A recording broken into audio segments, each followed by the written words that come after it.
గత 5 రోజుల నుంచి తిరుమల తిరుపతి దేవస్థానం పైన వైసీపీ ప్రభుత్వం బురద జరుగుతుందని జగ్గంపేట శాసనసభ్యులు, టీటీడీ బోర్డు సభ్యులు జ్యోతుల నెహ్రూ అన్నారు. వైసీపీ పార్టీ చేస్తున్న ఆరోపణలన్నీ అవాస్తవాలని అన్నారు.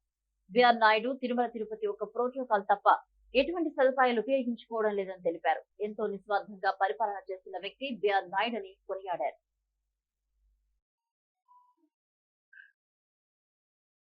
ఇటీవల ఒక 4-5 రోజుల నుంచి మనం అతి పవిత్రంగా భావించే కలియుగ వైకుంఠ వాసుడైనటువంటి వెంకటేశ్వర స్వామి తిరుమల తిరుపతి దేవస్థానంపై బురద జల్లే కార్యక్రమాన్ని ప్రారంభించారు.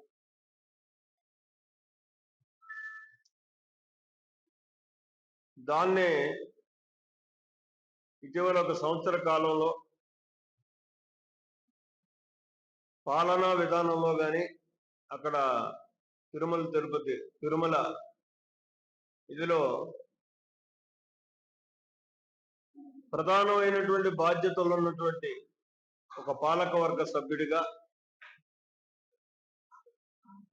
నేను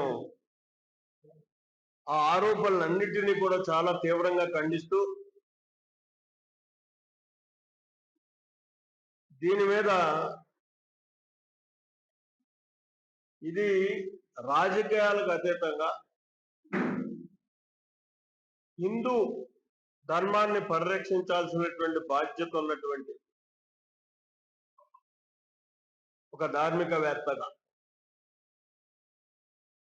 కొద్దిగా నాకు తెలుసున్నటువంటి విధానాల్ని సవివరంగా చెప్పదలుచుకున్నాను. ఇదేదో ఒకళ్ళని కించపరిచి